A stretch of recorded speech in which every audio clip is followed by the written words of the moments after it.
On the night of September 14th, 2011, I realized that the mountains can listen, and if you stay quiet long enough, they whisper back in ways you're not supposed to hear. And that was the beginning of the most unsettling experience of my life. I had come down from Raleigh to spend a couple of weeks with my cousin Mark and his wife Emily, who lived near Sylva, North Carolina, a small town pressed against the Blue Ridge Mountains where ridges overlap, like waves frozen in stone, and the forest seems endless, an ocean of trees that hides more than it reveals. I had always loved the Appalachians, the sense of history soaked into their soil, older than any settlement or road. But what I didn't know then was that people here carry stories that feel older than the mountains themselves, and among them none unsettled me more than the legend of Black Hollow Ridge. Mark told me the first night I arrived, as we sat on his porch with the crickets sawing through the dark and the smell of wet pine drifting up from the valley, that locals still warn their children not to go wandering near Black Hollow, especially after dusk. He said the first recorded disappearance was in October 1912, when a farmer named Samuel Whitaker left home with his lantern to check traps along the creek and never came back, though at dawn his lantern was found still burning in the mud, its flame untouched by wind or rain. In 1937, two brothers hiking the ridge vanished without a trace, their camp discovered undisturbed, as if they had simply walked away mid-meal, food still warm in the pans, a half-finished letter folded beside the fire. In 1959, a 19-year-old woman named Claire Patterson disappeared during a picnic with her fiancé. Her fiancé claimed she stepped into the trees for just a moment and never returned, though the strange part was that searchers later found her shoes neatly placed on a boulder at the creek's edge, as if she had undressed in silence and stepped out of the world. The most disturbing account, Mark said, came in 1982 when a park ranger named David Larkin, who had been assigned to track missing hikers, entered Black Hollow with radio contact and a partner. But midway through he asked his partner to give him a moment, walked just a few steps into the trees, and was never seen again. His partner swore he hadn't heard a sound, just a fading echo like someone whispering his own name back at him. By this point I laughed, but not convincingly, and Emily, who had been quiet, finally spoke up, saying her grandmother used to warn her that Black Hollow was a place where sound does not behave, where voices travel in ways they shouldn't, and if you hear your own name called in the dark, you must never answer, because it isn't a person who's calling. I tried to brush it off, but that night in the guest room I found it impossible to sleep, lying awake with the crickets suddenly falling quiet, the silence pressing into the walls. The thought of that lantern burning unattended for hours by the creek kept returning, and I remembered how Mark had said the old search parties reported not only voices, but also the sensation of being watched, as if the forest itself leaned closer the deeper they went. Out of curiosity, the next morning I went into town and visited the Jackson County Public Library, where I asked an older librarian if there were any archived articles about disappearances in Black Hollow. She gave me a long look, then returned with a box of brittle newspapers. Sure enough, I found a clipping from October 15th, 1912 in the Sylva Herald, reporting Whitaker's disappearance. The article mentioned strange cries reported by neighbors that night and noted that the lantern flame remained lit despite heavy dew, which locals considered an omen. Another paper from June 1960 reported the Patterson case, describing it as another unsettling mystery of the hollow, and quoting a sheriff who admitted, "It's like she walked into the air itself." Holding those fragile pages, I felt a chill creep into me. These weren't just stories told by families. These were events recorded, investigated, puzzled over. That evening, when I brought the articles back to Mark and Emily refused to even touch them, muttering that people kept those things alive by speaking them aloud. Mark, however, was intrigued, and after a long silence he said we could drive up there one evening, not to go in too far, just enough to see the hollow for ourselves. He grinned when he said it, but his voice faltered, and I knew then that even he wasn't certain if it was a joke. I wish I had trusted my gut and said no, because from that moment the mountains seemed to take notice of us, like they were waiting. 2 nights later, on September 16th, 2011, Mark convinced me to join him on a short drive out to the trailhead that led into Black Hollow Ridge, and even though I had spent the day telling myself it was just an old legend inflated by fear, the moment the asphalt turned into a gravel road snaking through the forest, a heavy sense of unease began to creep over me.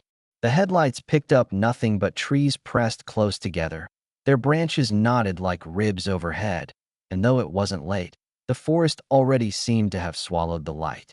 Emily hadn't wanted us to go, I could tell. When we left, she simply turned away from the porch and muttered that nothing good ever came from the hollow. But Mark laughed it off, saying we'd be back in an hour, tops. The trailhead was marked by an old wooden sign warped by rain and sun. The letters Black Hollow barely legible, half carved, half eaten by moss. We parked the truck and stood for a moment in the cooling air, and it was then I noticed how unnaturally quiet the forest was. Not a single insect, not even the faint chirp of a bird, just silence so thick that even the crunch of our boots on gravel felt too loud. Mark had brought a flashlight, and I had the small lantern I'd borrowed from his garage, and together we stepped past the sign and onto the narrow dirt path. The trail descended steeply, winding down through tangled rhododendron thickets, their dark leaves glossy and wet with condensation, brushing against our shoulders as though trying to hold us back. I kept glancing over my shoulder, not because I thought something was behind us, but because I couldn't shake the feeling that the darkness was moving differently than it should, like shadows shifting even when our lights held steady. About 15 minutes down, we reached a small clearing where a shallow creek cut across the trail, the stones slick and glistening in the lantern glow. It was there Mark told me about a man he once met at a hardware store in town who claimed his uncle had been part of the 1937 search party. According to him, the uncle said that on the second day of searching he wandered a little away from the others and heard a woman calling his name, soft and urgent, from the opposite bank of the creek. He crossed over, calling back, but when he reached the other side, there was nothing except a circle of stones stacked neatly on the ground, each one wet as though freshly pulled from the water. I told Mark it sounded like a story made to scare children, but my voice cracked a little because the creek at our feet, glimmering in the weak light, made me feel watched in exactly the same way. We crossed quickly and pressed on, though the further we went the more oppressive the air became, heavy with the smell of damp soil and something faintly metallic, like rust or old blood, and I noticed the lantern flame flickering in odd patterns, not with the breeze, but almost pulsing like a heartbeat. Another 20 minutes brought us to what I think was the heart of the hollow, a low basin surrounded by ridges that loomed like black walls on every side. The ground there was unnaturally bare, no underbrush, just soil and scattered stones, as though nothing dared to grow. At the center stood a cluster of boulders, and Mark, without hesitation, climbed onto one and shone his flashlight outward, but the beam seemed to vanish after only a few feet, eaten by the darkness. He laughed nervously and said it was probably just the fog, but I didn't see any fog. Then, as we stood in that silence, I heard it, my own name, spoken clearly from somewhere beyond the rocks, not in Mark's voice but in mine, the exact tone I use when calling for attention, echoing softly like a reflection. My chest froze and I whipped around to look at Mark, but he was staring at me with the same terror because he had heard his own name at the same time. For a long moment we just stood there, lantern and flashlight trembling in our hands, and then the sound came again, this time from the ridge above us, overlapping, like two voices layered imperfectly, each one repeating our names in a slow rhythm. Mark muttered that it had to be someone playing a trick, maybe other hikers, but I could see he didn't believe it, not really. We started backing away, step by step, when suddenly I noticed something I hadn't before. Carved into one of the stones at the center was a set of markings, crude lines like scratches but arranged into a spiral pattern, circling inward until they disappeared into a deep crack. I wanted to leave immediately, but Mark crouched closer, brushing dirt away to see more, and as he did the air grew colder, so cold that our breath fogged in front of us despite the mild September night. That was when the voices stopped all at once, cut clean, leaving only silence. And in that silence I felt it, not heard it. Something immense and heavy leaning against the edges of the clearing, like the weight of the mountain itself pressing closer, watching without eyes. My skin crawled, and I told Mark we had to go. And for once he didn't argue. We turned back toward the trail, lanterns swaying. And as we hurried up the path, I couldn't shake the feeling that the forest was folding itself behind us, closing whatever gap we had just walked through. By the time we reached the truck, I was shaking, though the night air was warm again. And the moment we slammed the doors shut, the insects returned, their sound filling the night like a rush of relief. Mark and I didn't speak the entire drive home, but when we pulled into his driveway, Emily was waiting on the porch with her arms crossed. She didn't ask what had happened, didn't even look surprised. She only said, "You heard it, didn't you?" and went back inside. The next day, September 17th, 2011, I woke with a pounding headache and the strange certainty that I hadn't actually slept, that my body had lain still while my mind wandered somewhere I couldn't remember, like a dream snatched away the moment I opened my eyes. At breakfast, Emily wouldn't look at me, though Mark tried to act as if nothing had happened, pouring coffee and asking about plans for the day, but his voice shook slightly, and I noticed his hand trembled as he lifted the mug. By late afternoon, he finally admitted he couldn't stop thinking about the markings on the stone in the hollow, insisting that if we could just figure out what they were, we might understand the stories better. I wanted to refuse. I wanted to tell him I was done, but something in me, curiosity or maybe the lingering pull of whatever we had felt there, kept me from saying no outright. And by nightfall, we were sitting again in his truck, lanterns and flashlights loaded in the back. This time, Emily pleaded with us not to go, tears actually streaming down her face. And I had never seen her like that, raw fear written across every part of her. But Mark only promised we'd be quick, that we wouldn't go as far, and then he turned the key. The ride felt longer than before, the road stretching endlessly, each bend revealing only more dark forest, until finally the warped sign appeared again, half swallowed by shadow. We parked, killed the engine, and stepped out into silence so complete it pressed against our ears. Even the wind seemed absent. The trail swallowed our lights as we descended, though this time it felt different, heavier, as if the hollow knew we had returned and wasn't pleased.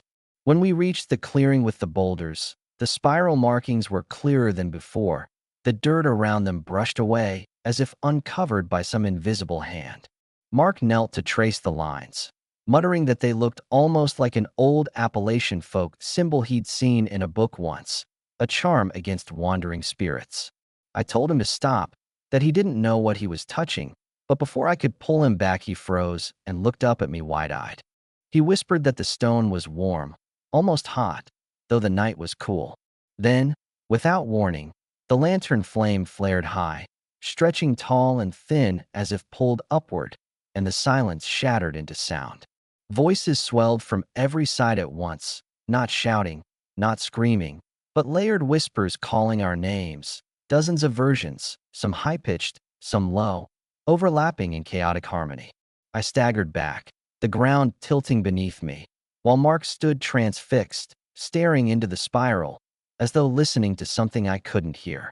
I grabbed his arm and shouted at him, but my own voice sounded muffled, distorted, like I was shouting underwater, and the whispers grew louder, sharper, until I thought my skull would split. And then came the laughter, not cruel, not joyful, but hollow, like a chorus of echoes mocking their own sound, spilling through the clearing until I dropped the lantern. In the sudden dark, only Mark's flashlight remained, its beam trembling across the stones, and in that beam I saw movement. At first I thought it was an animal, but no shape emerged, only the shadows themselves bending unnaturally, flowing across the ground toward us. The spiral on the stone seemed to shimmer, as though wet, and from the crack at its center came a low hum, deep enough to vibrate in my chest. I pulled Mark with all my strength and somehow broke him free from his trance, and together we stumbled back toward the trail, but every step forward felt twice as long, the path stretching away like a ribbon unrolling without end. Branches scraped our shoulders, though when I looked there were no branches, only black air pressing against us.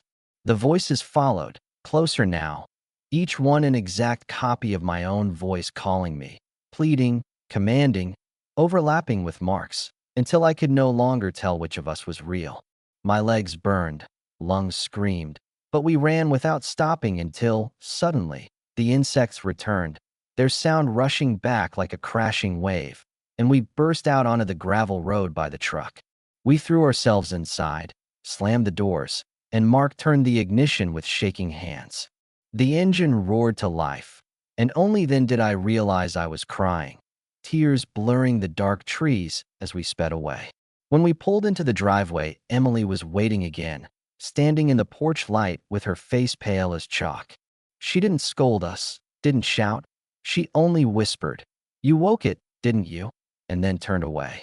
That night, I couldn't sleep at all, because even though I lay safe in the guest room, I kept hearing my name spoken softly from the corner, in my own voice, long after Mark and Emily had gone silent. I left Sylva on September 20th, 2011, earlier than I had planned, and though I told Mark and Emily it was because of work, the truth is I couldn't bear to spend another night in that house, not after what I heard in the dark. The voice had followed me into sleep, weaving itself through my dreams, and each time I awoke I swore I could still hear the faint echo of myself whispering from the corner, repeating words I hadn't spoken, sometimes just my name, sometimes fragments of sentences cut short. On the morning of the 19th, I found Mark in the kitchen staring blankly at the table, his hands clutched around a cup of cold coffee, and when I asked if he'd slept he only shook his head. Emily was worse. She moved through the rooms like someone already grieving, and when I tried to thank her for hosting me, she grabbed my wrist and told me not to tell anyone what I'd seen, not to carry the story back with me, because the hollow thrived on being remembered. Her eyes were red and swollen, and in that moment I believed she knew more than she had ever said. The drive back east felt endless, every curve of the mountain road heavy with the weight of what lingered behind me. And when I finally reached Raleigh, the relief was shallow, fragile, because the silence I had carried with me was still there, humming faintly beneath the normal sounds of traffic and voices. I thought time would bury it, that distance would dissolve the fear, but the weeks that followed only made it worse. In early October, while lying awake near midnight, I heard my name whispered from the closet in the exact cadence of my own voice, and when I threw open the door there was nothing, only the faint smell of damp soil. On October 12th, I received a call from Emily, her voice shaking as she told me Mark hadn't come home the night before. He had told her he was going to check something at the ridge and never returned. Search teams were sent out, dogs, helicopters, even neighboring counties joined in, but nothing was found. No truck, no tracks, not even the beam of his flashlight. I drove back to Sylva to help, arriving on October 15th. Exactly 99 years to the day after Samuel Whitaker vanished in 1912, and the symmetry of the date gnawed at me like a bad omen. The sheriff's deputies allowed me to walk with one of the groups, and though we searched miles of trail, calling his name until our voices cracked, the only response was the wind moving strangely between the trees, bending sound, so it seemed to come from everywhere at once. Late that afternoon, just before the search was called off for the day, I swear I heard him, Mark's voice, faint but distinct, calling my name from the ridge above. I shouted, scrambled up the slope, but when I reached the top there was nothing, only a small circle of stones stacked neatly in the dirt, damp as though freshly pulled from the creek. The deputies found me there shaking, insisting I must have been confused, but I knew then that Mark hadn't simply vanished. He had been taken, claimed by whatever waited in the hollow. After that I couldn't stay. I returned home and avoided all calls for weeks, until finally I received a letter from Emily in November. Inside was only a single sheet of paper, her handwriting tight and frantic, telling me she was leaving Sylva, selling the house, and going north to live with relatives. At the bottom she had written one final line: "Don't listen if it calls." I have tried to follow that advice, but it isn't easy. Even now, years later, sometimes when I lie awake at night, I hear my own voice drifting softly through the room, rising from corners where no one stands. Once in January 2017, while hiking near Boone with colleagues, One of them stopped suddenly and asked why I had called his name when I hadn't spoken at all, and the dread that washed over me nearly made me collapse. I never returned to Sylva, never saw Emily again, though every September I find myself counting the days to the 14th without meaning to, as if part of me still keeps vigil with the hollow. People say the Appalachians are filled with stories, that the old mountains hold memory like stone, but I know now those aren't just stories, they're warnings, and sometimes the land itself listens back.